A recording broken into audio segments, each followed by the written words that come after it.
I first noticed Marcus through my kitchen window on a Tuesday morning, watching him tend to his small garden with methodical precision. He was maybe 40, thin but not frail, with graying hair that caught the early sunlight. What struck me immediately was how he moved, deliberate, aware, constantly scanning his surroundings despite being completely absorbed in his work. When our mail carrier approached, Marcus didn't turn until the man's shadow fell across the flower bed. Then he looked up with a smile, hands moving in fluid gestures I recognized as sign language. My new neighbor was deaf. Over the following weeks, I found myself observing Marcus more than I probably should have. He kept regular hours, garden maintenance at dawn, grocery shopping on Wednesdays, evening walks that always ended precisely at sunset. His house remained immaculate, lawn trimmed to suburban perfection, windows spotless. But what fascinated me most was the music. Every evening around 7, a warm glow would emanate from his living room windows, and if I stepped onto my back porch, I could hear it: classical music, jazz, sometimes contemporary pieces, all played at a perfectly reasonable volume. The kind of thoughtful selections you'd expect from someone with refined taste. Exactly the sort of neighbor any reasonable person would appreciate. But Marcus couldn't hear any of it. I mentioned this oddity to my wife, Sarah, who works with special needs students. She shrugged it off with the casual expertise of someone who's seen everything. "Lots of deaf people enjoy music," she explained, not looking up from her grading. "They feel the vibrations, the rhythm. Some can even distinguish different instruments through tactile sensation." Her explanation made perfect sense, but something about it nagged at me. Maybe it was the way Marcus would stand perfectly still in his living room, visible through those clean windows, not moving to any perceivable beat. Or how the music seemed to change precisely when someone walked past his house, shifting from upbeat jazz to something more subdued, more appropriate for the evening hour. 3 weeks after Marcus moved in, I decided to introduce myself properly. I'd learned a few basic signs from YouTube videos, nothing fancy, just, "Hello, neighbor," and "Nice to meet you." I felt slightly ridiculous practicing in my bathroom mirror, but I wanted to make a good impression. I found him watering his roses that Saturday morning, the same methodical attention to each bloom. When I approached his fence, he looked up immediately, despite my quiet footsteps on the grass. His smile was warm, genuine, and when I attempted my clumsy signs, his face lit up with what seemed like authentic delight.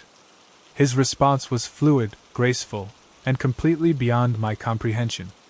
I had to gesture helplessly at my inadequate vocabulary, which made him laugh, a sound I somehow hadn't expected, rich and completely normal. He held up one finger, asking me to wait, then jogged to his house and returned with a small notebook and pen. "Thank you for learning signs," he wrote in neat handwriting. "Most neighbors don't bother. I'm Marcus." We exchanged pleasantries through a combination of my broken sign language and his notebook. He seemed genuinely pleased to meet me, asked about my family, mentioned how much he enjoyed the quiet neighborhood. Everything about the interaction was perfectly normal, friendly, exactly what you'd hope for when meeting a new neighbor. But as I walked back to my house, I couldn't shake the feeling that something was off. Not about Marcus himself. He'd been nothing but pleasant. It was something else, something I couldn't quite identify. Like trying to remember a word that sits just at the edge of your consciousness, familiar but unreachable. That evening, I positioned myself at my kitchen window during Marcus's usual music hour. The warm light appeared right on schedule, and soon after, the sound began. Tonight it was something classical, maybe Chopin. I watched Marcus move through his living room, adjusting items on shelves, straightening already straight picture frames. Then I noticed something that made my blood run cold. Marcus was humming. I pressed closer to the window, certain I was mistaken. But no, I could see it clearly, the subtle movement of his throat, the barely perceptible bob of his head in time with the music. He was humming along to a song he supposedly couldn't hear. What I discovered next made me question everything I thought I knew about my seemingly pleasant neighbor. I spent the next several days researching everything I could about profound deafness, cochlear implants, and the deaf community. What I learned was both enlightening and disturbing. While some deaf individuals do enjoy music through vibration and visual cues, the specific behaviors I'd observed didn't align with anything in the literature.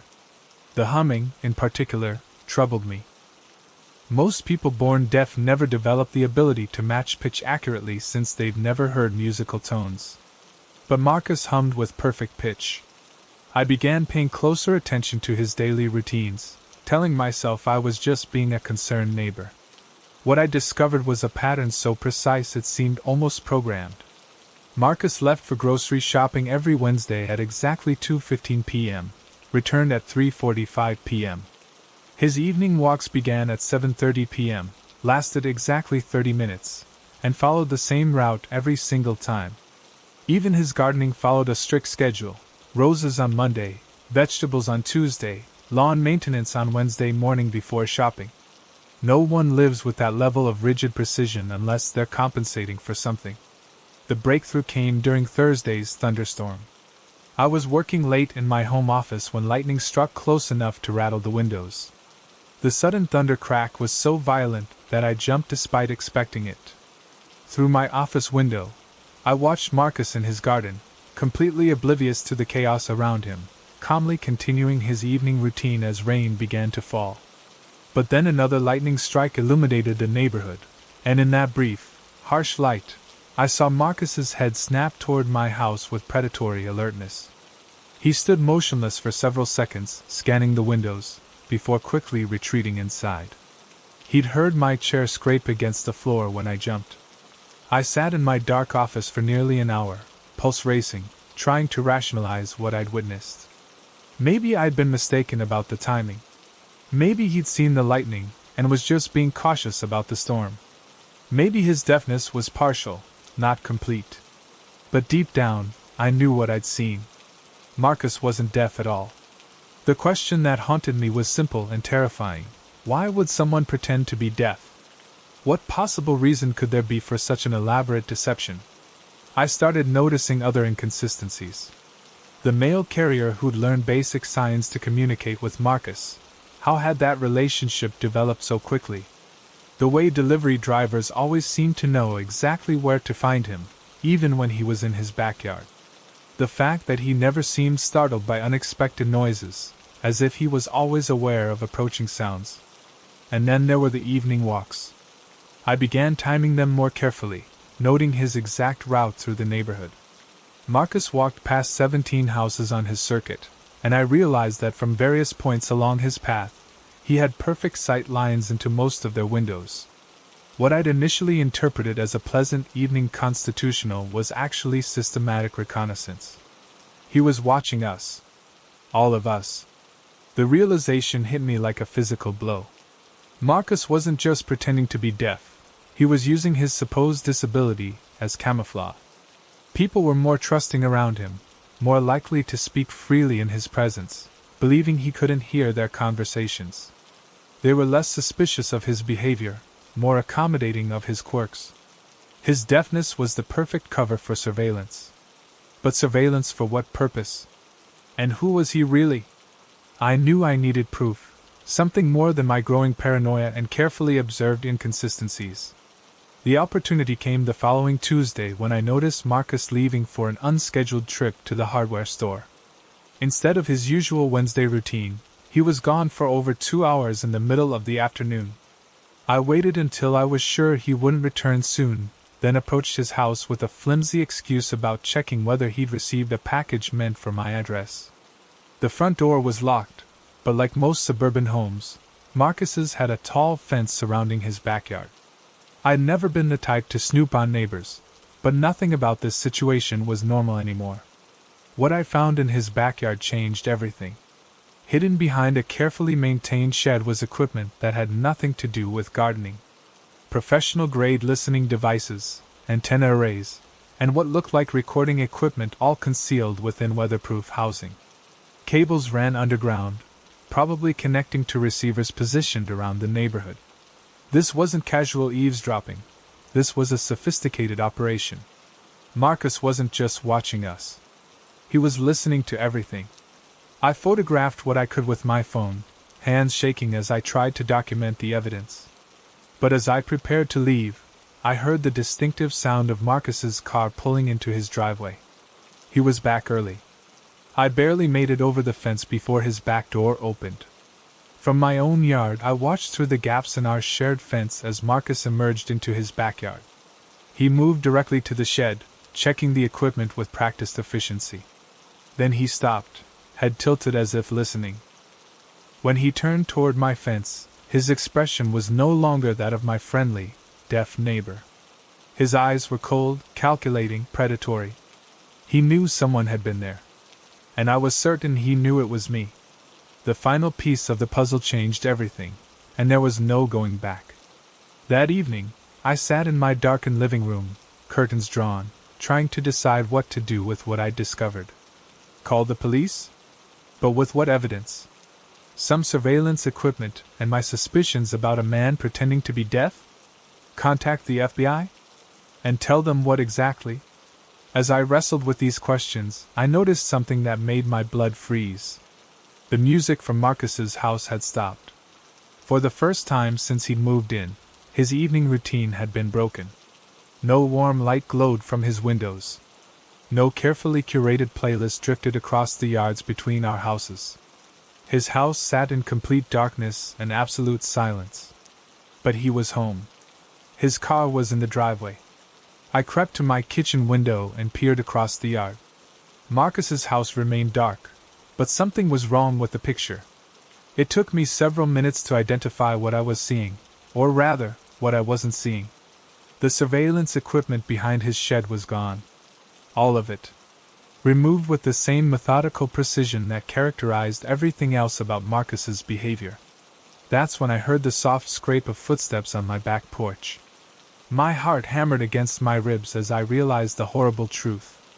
Marcus hadn't been surveilling the neighborhood for some external purpose. He'd been studying us, learning our routines, our vulnerabilities, our secrets. And now that his cover was blown, he was taking action.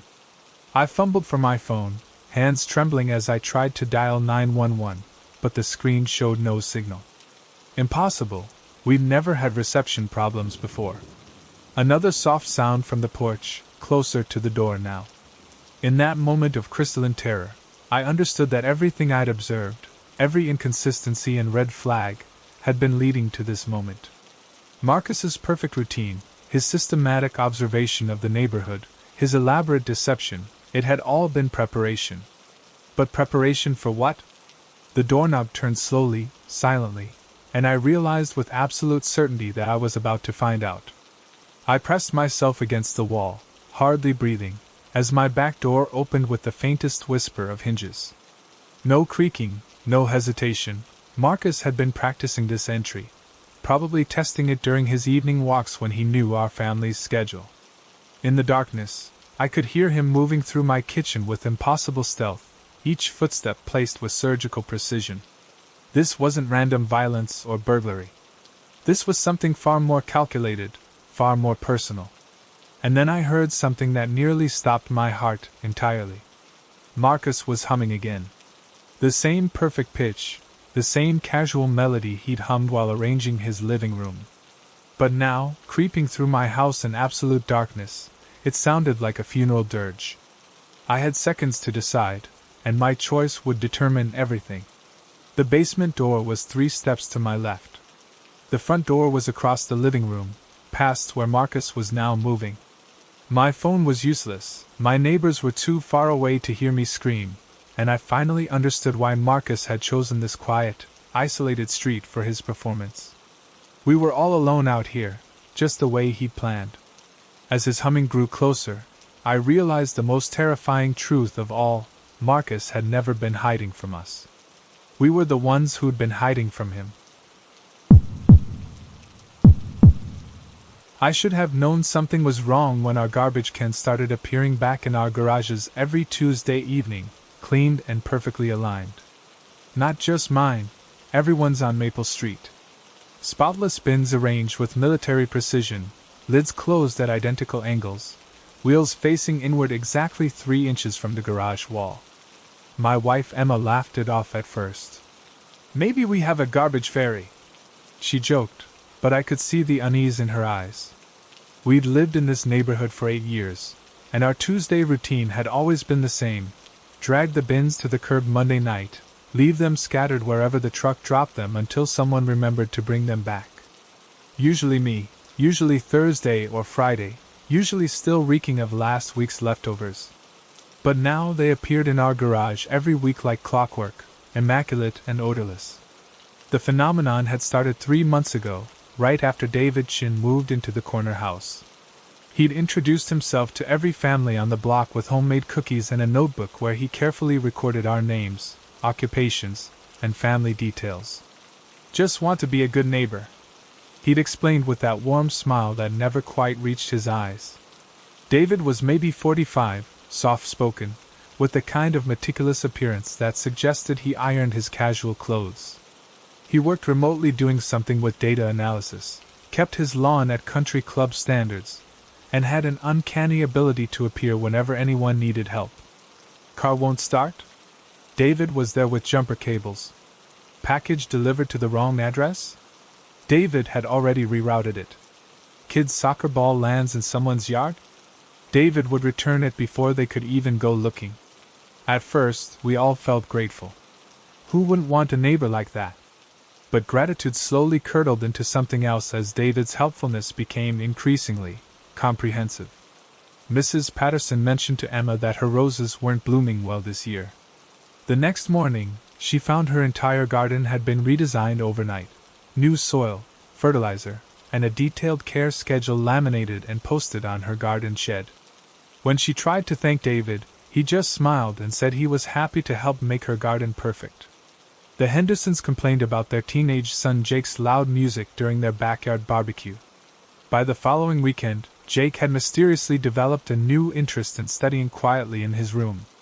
When I asked him about it, he just shrugged and said he'd realized his music was bothering people. But his eyes held the same glazed quality I'd seen in Emma after she'd had that long conversation with David about our household efficiency. That conversation had bothered me more than I cared to admit. Emma had returned from coffee with David full of ideas about reorganizing our entire lives. Meal planning systems, chore schedules, even suggestions for optimizing our sleep patterns. She'd seemed almost evangelical about it, using phrases that didn't sound like her at all. "David says relationships work best when both partners contribute to maximum household harmony," she'd explained while color-coding our calendar. "He's helped so many couples find their perfect balance." The way she said perfect made my skin crawl. I started paying closer attention to David's activities, watching from my home office window as he made his rounds through the neighborhood. He had a routine as precise as Swiss clockwork: morning jogs at exactly 6 a.m., afternoon walks at 3 p.m., evening check-ins with different families on a rotating schedule. He carried that same notebook everywhere, making careful observations and taking notes about things that shouldn't matter to anyone else. What kind of person records their neighbors' daily routines with scientific precision? The breaking point came when I discovered David's real project. Emma had been increasingly distant, following new daily schedules that seemed designed by committee rather than chosen by a human being. She'd wake up at 5:47 a.m. exactly, follow a morning routine that included 17 specific tasks completed in exact order, and speak to me using language that sounded like it came from a relationship improvement manual. "Good morning, Michael," she'd say each day in the same cheerful tone. "I've prepared your optimal breakfast and reviewed today's agenda for maximum productivity and satisfaction." It was like living with a Stepford wife programmed by a life coach. When I tried to discuss this change with Emma, she'd look at me with genuine confusion. "I'm just trying to be the best version of myself," she'd say, then launch into detailed explanations about systematic life optimization. That could have come directly from David's mouth. That's when I realized David wasn't just helping our neighborhood. He was systematically reprogramming everyone in it. What I discovered next made me question everything I thought I knew about our seemingly helpful neighbor. I started researching David Chin more carefully, using every digital tool I could think of. His background was surprisingly sparse: no social media presence before moving here, generic work history with companies that were difficult to verify, references that led to disconnected phone numbers. It was as if David Chin had materialized fully formed 3 months ago for the sole purpose of perfecting Maple Street. But the real breakthrough came when I found his notebook. He'd left it on the Hendersons' porch during one of his evening visits, and some instinct made me grab it before he returned. What I found inside changed everything I thought I understood about our situation. The notebook wasn't just notes about the neighborhood, it was a comprehensive behavioral modification manual. Each family had detailed psychological profiles, with specific weakness assessments and improvement protocols. Emma's section included notes about her natural compliance tendencies, and detailed plans for optimizing her domestic productivity through systematic routine implementation. But it was Jake Henderson's file that made my blood run cold. David had documented the teenager's music habits, social connections, and resistance patterns, with clinical precision. The final entries described a successful behavioral correction, involving something called targeted intervention sessions, that had resulted in Jake's sudden personality change. David wasn't helping us become better versions of ourselves. He was turning us into his idealized versions of what neighbors should be. The notebook contained similar profiles for every family on the street, complete with before and after behavioral assessments, and detailed plans for correcting suboptimal lifestyle choices. Some entries referenced Phase 2 implementations and permanent optimization protocols. That suggested David's project was far from complete. Most disturbing were the references to previous neighborhoods. David had apparently done this before, in places called Elm Grove and Cedar Heights, with something called 100% compliance rates, achieved through methods that weren't specified in the notebook but were marked as highly effective, and permanent solutions. I photographed everything I could before returning the notebook to the Hendersons' porch, but I knew David would notice it had been moved. He noticed everything. That night, Emma followed her new bedtime routine with mechanical precision, and as I watched her set out clothes for tomorrow according to some predetermined schedule, I realized the horrible truth about what David was really doing to my wife. The targeted intervention sessions weren't just conversations. They were something much more invasive, something that was slowly erasing the Emma I'd married and replacing her with David's version of the perfect neighbor's wife. And according to his notebook, my optimization was scheduled to begin next week. I had to find out what David was really doing to people during those sessions, and I had to stop him before whatever had happened to Emma became permanent. But as I crept out of the house that night to investigate David's corner property, I discovered something that made me realize how much deeper this went than I'd imagined. David's house wasn't just immaculate on the outside.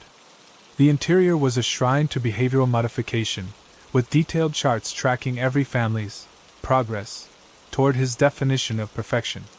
Cameras monitored multiple angles of the street, and recording equipment captured audio from conversations held in supposedly private backyards. But the basement revealed the true scope of David's operation. Medical equipment. Specialized chairs with restraint systems. For stands and monitors that belonged in a hospital, not a suburban home. And filing cabinets filled with detailed psychological profiles and treatment records from dozens of previous clients, spanning back over a decade. David wasn't just a helpful neighbor with boundary issues. He was a predator who'd turned neighborhood improvement into a sophisticated system of psychological control, moving from community to community, and perfecting his methods of turning ordinary people into idealized versions of themselves. The final piece of the puzzle changed everything, and there was no going back. In David's files, I found records from Elm Grove and Cedar Heights, the previous neighborhoods mentioned in his notebook. Newspaper clippings described mysterious disappearances of residents who'd moved away suddenly, without forwarding addresses. Police reports noted concerns from family members who'd lost contact with relatives living in those areas. But most disturbing were David's own notes describing what he called permanent relocations for subjects who'd shown persistent resistance to optimization protocols. People who wouldn't let David fix them simply vanished. I was photographing these documents when I heard footsteps on the stairs behind me. David stood in the basement doorway, no longer wearing his helpful neighbor smile. "I was wondering when you'd figure it out, Michael," he said conversationally, as if we were discussing lawn care instead of his systematic psychological manipulation of our entire neighborhood. Your resistance patterns were always the most pronounced. Emma was concerned about your stability. The way he said Emma's name made me realize she hadn't just been reprogrammed. She'd been turned into an unwitting accomplice, reporting my behavior and concerns directly to David as part of her new optimization protocols. She loves you very much. David continued, descending the stairs with calm confidence. That's why she wants you to be the best version of yourself. Everyone on Maple Street deserves to live their perfect life, Michael. I'm just here to help make that happen. I backed toward the corner of the basement, but David moved to block the only exit. His demeanor remained friendly, reasonable, like a doctor explaining a necessary medical procedure. The process is much easier when people cooperate, he explained. Emma adapted beautifully to her new routines. Jake Henderson barely needed 3 sessions. But some people require more intensive intervention to overcome their resistance to positive change. That's when I noticed the force stand in the corner, already prepared with whatever cocktail David used to make his neighbors more compliant.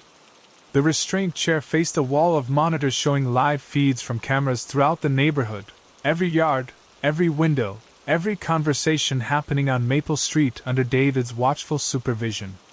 You've done wonderful work documenting my methods, David said, gesturing to my phone full of photographs. Very thorough research. That attention to detail will serve you well once we've addressed your tendency toward paranoid thinking and antisocial behavior. He spoke as if my resistance to his neighborhood improvement project was a character flaw that needed correction rather than a normal response to systematic psychological manipulation. In David's worldview, anyone who didn't want to be optimized was simply broken and needed more intensive treatment. Emma's waiting for you at home, he added. She's prepared your favorite dinner according to the new meal planning system. She's very excited about the positive changes we're going to make together. The casual mention of Emma hit me like a physical blow. She was already so thoroughly programmed that she was actively participating in my capture, probably believing she was helping me become a better husband. I had seconds to decide, and my choice would determine everything. The basement had one small window near the ceiling, barely large enough for a person to squeeze through. David stood between me and the stairs, confident in his control of the situation. But he'd made one crucial mistake. He'd underestimated how far someone would go to avoid becoming another perfectly optimized neighbor. I grabbed the force stand and swung it toward the monitors, smashing screens and sending his surveillance system into sparking chaos. David lunged forward, but I was already moving toward the window, desperate and running on pure adrenaline. The window was harder to break than I'd expected, and I could hear David behind me, no longer speaking in his calm, helpful tone. But fear gave me strength I didn't know I had, and I managed to smash through the glass and squeeze out into the night air. I ran toward my house, hoping to grab Emma and escape before David could regroup. But as I approached our front door, I could see her through the kitchen window, setting the table with mechanical precision, her movements following the exact routine David had programmed into her daily schedule. She looked up as I burst through the door, her face showing the same pleasant, empty smile I'd been seeing for weeks. "Hello, Michael," she said in that cheerful, programmed tone. "David called to let me know you'd be home soon. I've prepared your favorite dinner, and we have so much to discuss about your optimization process." Behind her on the counter, I could see David's notebook, the one I'd returned to the Hendersons' porch, open to my psychological profile. Emma had been studying it, learning how to help David fix me. In that moment, I realized the most terrifying truth of all. David hadn't just taken my neighborhood. He'd taken my wife, and she was helping him do it. The perfect neighbor had made everything perfect, except for me. And now I was the only imperfection left to correct. I knew something was terribly wrong when Margaret knocked on my door at 2:47 a.m., clutching a worn copy of The Murder of Roger Ackroyd and speaking in urgent whispers about the obvious connection between our mail carrier's limp and the disappearance of Mrs. Chen's cat 3 weeks ago. "Don't you see it, David?" she hissed through the crack I'd opened in my door. The timing, the methodology, the clear escalation pattern? This is textbook predatory behavior leading to a major incident. Margaret Holloway had moved into the house across the street 6 months ago, a retired librarian in her early 60s with steel-gray hair and a kind of intense focus that made conversations feel like interrogations. She read 3 detective novels a week, had memorized the case histories of dozens of serial killers, and possessed an encyclopedic knowledge of criminal psychology that she applied to every mundane interaction in our quiet suburban neighborhood. At first, her observations seemed harmless, even amusing. She'd mentioned that our UPS driver always approached houses from the left side. Classic reconnaissance behavior, establishing escape routes. She noted that the teenage boy next door practiced guitar at exactly the same time each evening. Routine establishment, possibly casing the neighborhood's activity patterns. But Margaret's theories had grown increasingly elaborate and disturbing over the past month, connecting dots that didn't exist and finding sinister patterns in the most ordinary aspects of daily life. Every delayed package became evidence of theft rings. Every unusual work schedule suggested criminal activity. Every friendly gesture from neighbors transformed into calculated manipulation in Margaret's detailed analysis. I tried to dismiss her concerns as the harmless eccentricity of someone who'd spent too many years immersed in fictional crime. But standing in my doorway at nearly 3 a.m., watching her pace my front porch with manic energy while explaining her latest theory, I realized Margaret's obsession had crossed a dangerous line. The mail carrier, Rodriguez, he's been limping for 2 weeks now, she continued, her voice carrying the excited certainty of someone who'd solved a crucial puzzle. Started the day after Mrs. Chin reported Whiskers missing. Classic injury pattern from subduing a struggling animal. And yesterday, I saw him lingering near the Peterson house for a full 4 minutes longer than necessary. Her eyes gleamed with the fervor of discovery, and I noticed she'd filled the margins of her Agatha Christie novel with detailed notes, written in tiny, precise handwriting. Margaret had been documenting our entire neighborhood like an active crime scene. "Margaret, it's almost 3 in the morning," I said gently. "Rodriguez probably just twisted his ankle. And Mrs. Chen's cat might have just wandered off, like cats do." But Margaret shook her head with the patient frustration of someone explaining the obvious to a child. "That's exactly what they want you to think, David. That's how these escalation patterns work. Small incidents that everyone dismisses, creating the perfect cover for larger operations." She opened her book and showed me pages of handwritten notes, cataloging every resident's daily routines, unusual behaviors, and what she called deviation incidents. My own name appeared frequently, with observations about my work-from-home schedule and delivery patterns that felt uncomfortably invasive. "I've been tracking 17 separate anomalies over the past month," Margaret explained. "Individually, they seem insignificant. But when you map them together, they reveal a clear operational framework. Someone is using our neighborhood as a testing ground." The way she said, "testing ground," made my skin crawl, not because I believed her theory, but because I was beginning to understand how completely Margaret had surrendered to her paranoid interpretations of normal life. She wasn't just reading detective stories anymore, she was living inside one, with our entire street cast as unwitting characters in her imaginary crime drama. What I discovered next made me question everything I thought I knew about Margaret's seemingly harmless obsession with mystery novels. The next morning, I decided to check on Mrs. Chin myself, partly to ease my own concerns and partly to gather information that might help me convince Margaret that her theories were unfounded. What I found instead was a situation far more troubling than a missing cat. Mrs. Chin answered her door looking exhausted and nervous, constantly glancing over her shoulder as if expecting someone to be watching. When I asked about Whiskers, her reaction was surprisingly intense. "Why are you asking about my cat?" she demanded. "Are you working with that woman? She's been calling me every day, asking strange questions about my schedule, about who visits my house, about things that are none of her business."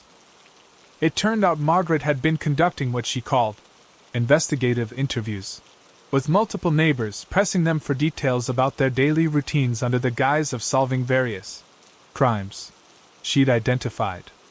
The Petersons had received similar calls about suspicious activity near their home. The Johnsons had been questioned about unusual deliveries. Margaret wasn't just observing our neighborhood, she was actively investigating it, treating every resident as either a potential victim or suspect in crimes that existed only in her imagination. But Mrs. Chen's next revelation chilled me to the bone. She knows things she shouldn't know, Mrs. Chen whispered, glancing toward Margaret's house. Personal things about my family, about my work schedule, about conversations I've had in my own backyard. How could she possibly know those details unless she's been watching us? I felt a cold knot forming in my stomach as I realized the implications. Margaret's investigative research had apparently extended far beyond casual observation.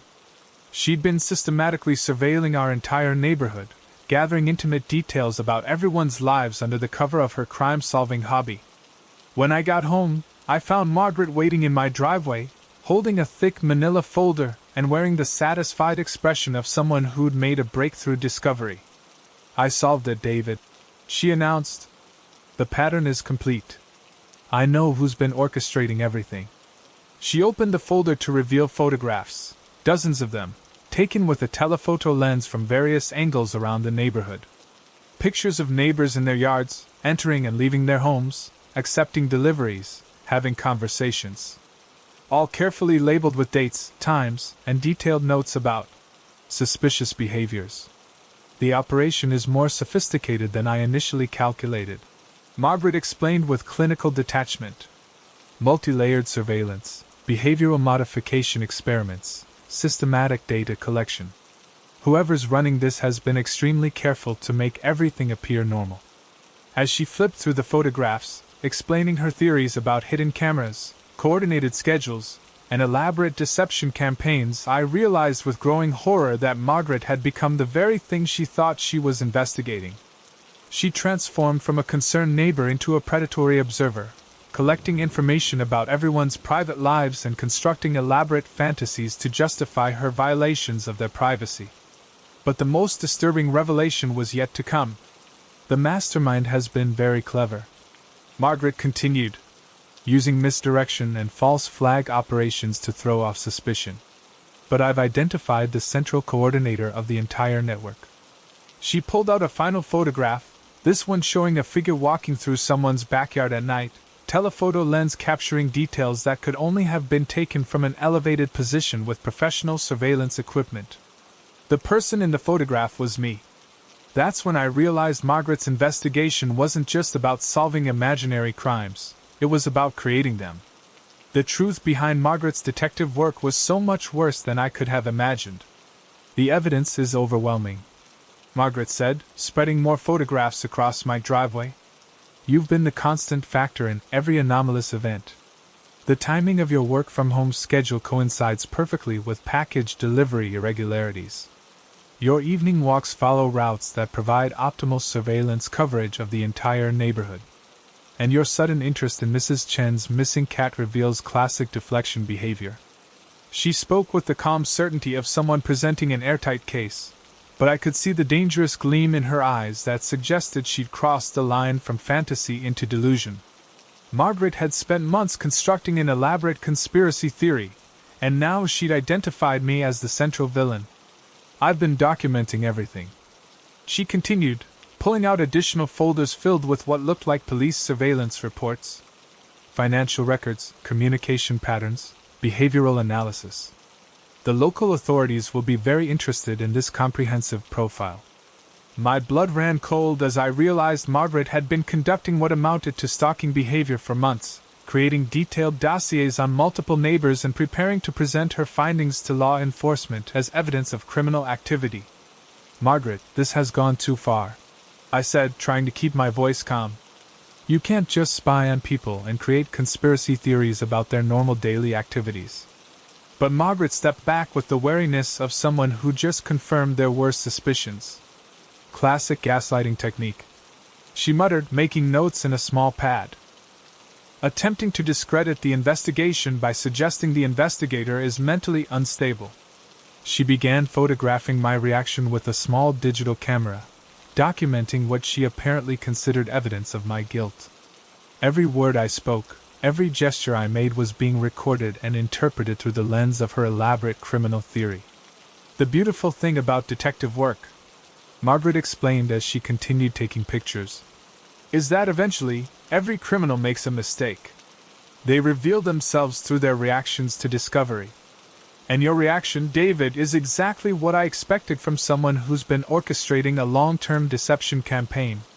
In that moment, I understood with crystalline clarity that Margaret had created an unfalsifiable conspiracy theory where any denial of wrongdoing became proof of guilt, any normal behavior became evidence of criminal sophistication, and any attempt to reason with her became confirmation of manipulative intent.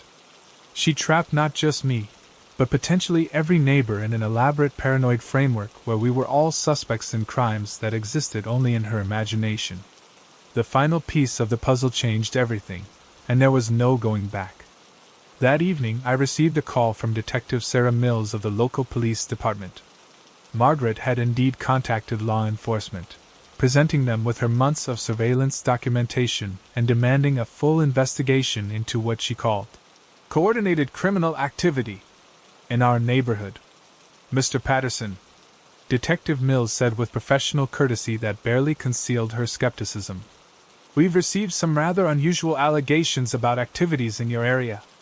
While we take all reports seriously, I wanted to speak with you directly about some concerns regarding the source of these claims. It turned out Margaret had visited the police station multiple times over the past month, each time bringing additional evidence folders and demanding action on increasingly elaborate theories. The detective's tone suggested they'd encountered this type of situation before. Has Ms. Holloway shown any other concerning behaviors? Detective Mills asked. Excessive surveillance of neighbors, inappropriate contact, anything that might suggest she's experiencing some kind of psychological episode? As I described Margaret's escalating obsession with fictional crimes becoming real investigations, I realized that her detective story addiction had evolved into something far more dangerous than harmless entertainment. She'd created an alternate reality where she was the protagonist of an ongoing mystery, with our entire neighborhood serving as her case study. But Detective Mills's next question chilled me to the bone. Mr. Patterson, I need to ask this directly. Do you feel safe in your home? Because some of Ms. Holloway's documentation suggests she's been conducting round-the-clock surveillance of your property. The level of detail in her reports indicates she may have been watching your house for extended periods, possibly from inside your yard or using electronic surveillance equipment. The implications hit me like a physical blow. Margaret hadn't just been casually observing the neighborhood.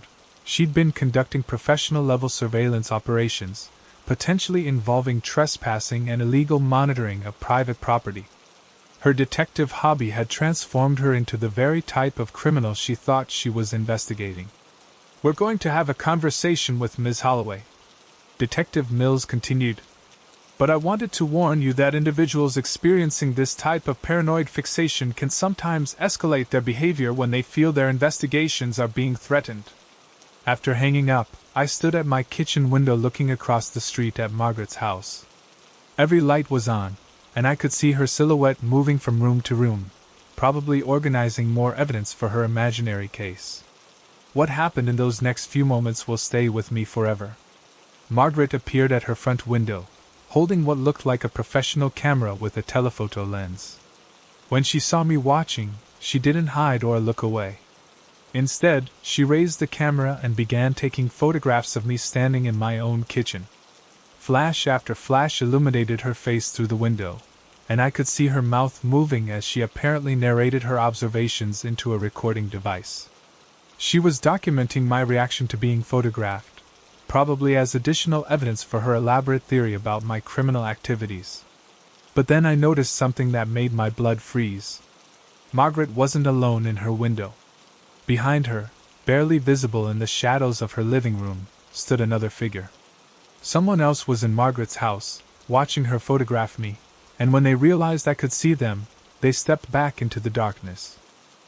Margaret had been so focused on creating elaborate conspiracy theories about imaginary crimes that she'd made herself vulnerable to an actual threat. Someone had been using her paranoid surveillance network for their own purposes, possibly for weeks or months, and she was so deep in her fictional detective story that she couldn't recognize real danger when it was standing right behind her. I grabbed my phone to call Detective Mills, but before I could dial, Margaret's house went completely dark. Every light, every window, everything disappeared into sudden, absolute blackness. The only sound was the steady rainfall drumming against my windows, and somewhere in that darkness across the street, Margaret had just discovered that some crimes aren't fiction. The pattern reader had finally found a real mystery, and she was trapped inside it. I should have known something was deeply wrong when I found my own face staring back at me from Elena's kitchen window, not in person, but in an oil painting propped against the glass, depicting me in my bathrobe making coffee at 6:23 a.m. last Tuesday, down to the exact pattern on my pajama pants and the chip in my favorite mug. Elena Vasquez had moved into the Blue Victorian at the end of Oakwood Street 8 months ago, introducing herself as a freelance artist who worked primarily in portraiture. She was maybe 35, with paint-stained fingers that seemed permanently discolored and the kind of intense focus that made casual conversation feel like an interview. She kept to herself mostly, emerging only for essential errands or brief, polite interactions with neighbors who commented on the steady stream of art supply deliveries to her house. The painting in her window disappeared by evening, but not before I'd spent the entire day wondering how she could have captured such specific details of my morning routine. My kitchen faced her house across a narrow side yard, but the angle was wrong for casual observation. To paint me with that level of accuracy, Elena would have needed to watch me for weeks, studying my movements with obsessive attention to detail. When I mentioned the painting to my wife Sarah over dinner, she laughed it off with the casual dismissal of someone who hadn't seen their own intimate moments rendered in oil paint by a virtual stranger. "Artists study life," she said, not looking up from her tablet. "Maybe she's working on a series about suburban routines or something. It's probably just coincidence that it looked like you." But it wasn't coincidence, and it definitely wasn't casual observation. The painting had captured details that no one could have seen from Elena's house. The specific way I stirred my coffee counterclockwise, the small tear in my bathrobe sleeve, even the scattered bills on my kitchen counter that were only visible from directly inside my house. Over the following weeks, I began paying closer attention to Elena's activities, watching for signs of how she'd gained such intimate access to my private moments. What I discovered was a pattern of behavior that transformed my initial curiosity into genuine concern. Elena maintained a strict schedule that seemed designed around the neighborhood's daily routines. She took morning walks that coincided perfectly with school drop-offs, allowing her to observe families in their most hurried, unguarded moments. Her afternoon errands always happened during peak work-from-home hours when people were most likely to be visible through their office windows. Even her evening art supply runs seemed timed to catch glimpses of dinner preparations and family interactions. But the real revelation came when I noticed the subtle modifications to her house. New windows had been installed on the side facing our street, positioned at angles that provided sight lines into multiple neighbors' homes. What I'd initially assumed were aesthetic improvements were actually strategic observation points, carefully designed to maximize Elena's ability to study our private lives. The final piece that convinced me Elena's interest went far beyond artistic inspiration was the discovery of what appeared to be professional photography equipment partially concealed behind decorative screens on her second-floor balcony. Telephoto lenses and tripods that could capture details from considerable distances, all positioned to survey the neighborhood like some kind of suburban surveillance network. Elena wasn't just painting pictures of our lives. She was systematically documenting them with the thoroughness of a forensic investigator. What I discovered next made me question everything I thought I knew about our seemingly artistic neighbor. I decided to approach Elena directly, using the pretense of commissioning a portrait for Sarah's upcoming birthday. When she answered her door, paint still wet on her hands, her initial surprise quickly shifted to the kind of pleased interest that suggested she'd been hoping for this conversation.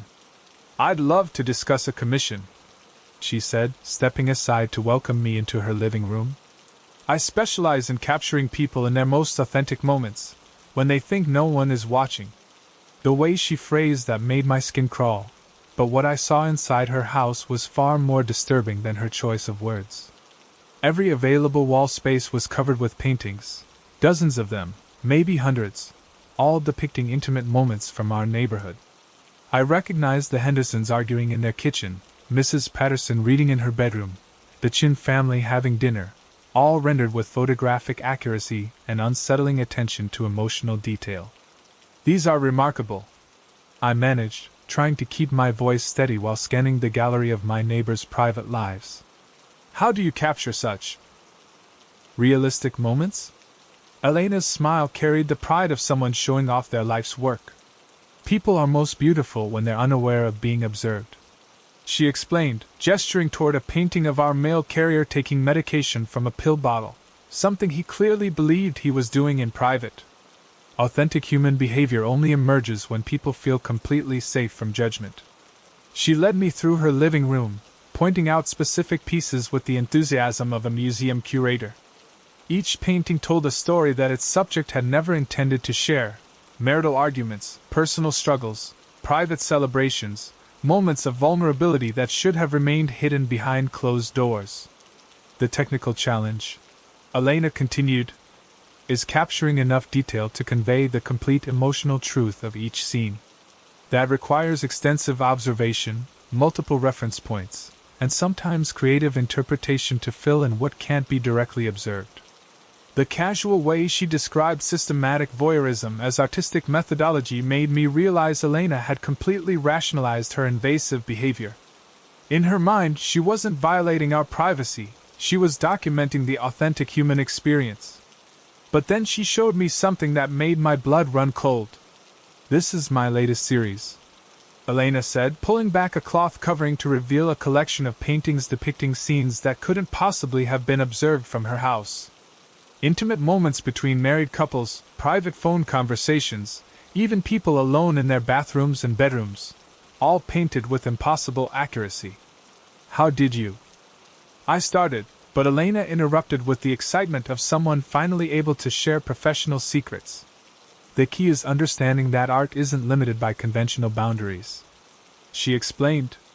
"True artistic vision requires complete access to the subject matter. People leave their doors unlocked, their windows open, their routines predictable. They practically invite observation." The implication hit me like a physical blow.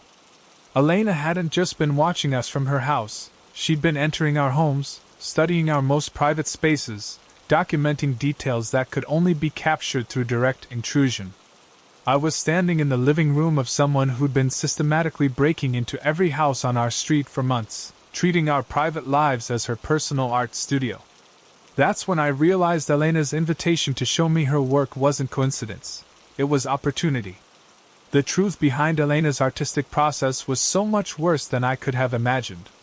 "The beauty of this neighborhood," Elena continued, moving toward what appeared to be a basement door, "is how trusting everyone is. No one thinks to check their locks, their security systems, their personal spaces for signs of visitation. It makes comprehensive documentation much more efficient." She spoke about breaking into our homes with the casual professionalism of someone discussing proper painting techniques. In Elena's perspective, our privacy was simply another artistic medium to be explored and exploited for creative purposes. "Would you like to see the complete collection?" she asked, gesturing toward the basement stairs. "I keep the more detailed work downstairs where the lighting is optimal for viewing." Every instinct screamed at me to leave immediately, but I realized this might be my only opportunity to understand the full scope of Elena's violations and gather evidence for the police. Against my better judgment, I followed her down the narrow stairs into her basement studio. What I found there was a shrine to suburban surveillance that went far beyond casual voyeurism. The basement walls were covered floor to ceiling with paintings, photographs, sketches, and detailed notes documenting every aspect of our neighborhood's daily life. Elena had created comprehensive profiles of each family, complete with schedules, personal habits, relationship dynamics, and intimate secrets that she'd collected through months of systematic intrusion. But the most disturbing discovery was a work-in-progress painting positioned prominently in the center of the room. It depicted a scene I recognized with horrifying clarity: myself, asleep in my own bedroom, painted with such specific detail that Elena must have spent considerable time studying me in my most vulnerable state.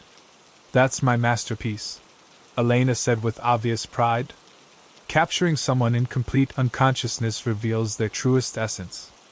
No performance, no social masks, just pure human authenticity. The casual way she described watching me sleep made me realize Elena had crossed every possible boundary between artistic observation and criminal stalking. She'd been inside my house, in my bedroom, studying my unconscious form long enough to create a detailed painting. How many times? I asked, my voice barely a whisper. Elena tilted her head thoughtfully, as if calculating gallery inventory. For this piece? Maybe 15 sessions over the past month. Sleep patterns are fascinating to study. The micro-expressions, the way people move when they think they're completely alone. You talk in your sleep sometimes, which adds wonderful context to the emotional interpretation. 15 times. Elena had been in my bedroom 15 times, watching me sleep, listening to my unconscious words, treating my most vulnerable moments as raw material for her artistic vision. But then I noticed something that made the situation infinitely worse. In the corner of the basement, partially hidden behind a canvas, sat a collection of personal items that clearly didn't belong to Elena. A coffee mug I'd been missing for weeks. Sarah's reading glasses that had mysteriously disappeared. A shirt I'd assumed was lost in the laundry. Elena hadn't just been observing and painting our lives, she'd been taking souvenirs. The final piece of the puzzle changed everything, and there was no going back. I can see you're processing this information, Elena said with the patient understanding of someone accustomed to strong reactions to her work. Most people need time to appreciate the artistic value of complete life documentation. But I think you'll come to understand that what I'm doing here is actually a gift. She moved toward a file cabinet and withdrew a thick folder labeled with my name. Inside were hundreds of photographs, detailed notes about my daily routines, transcripts of conversations I'd had in my own home, and what appeared to be a comprehensive psychological profile based on months of surveillance. Every great artist needs a primary subject, Elena explained, handing me the folder with ceremonial gravity. Someone whose life can be studied with complete thoroughness, whose authentic self can be captured in its entirety. You've been my muse for months, David.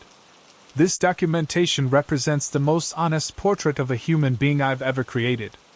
As I flipped through the file, seeing my entire life dissected and analyzed like a laboratory specimen, I realized Elena had been building toward this moment since she'd moved to our neighborhood.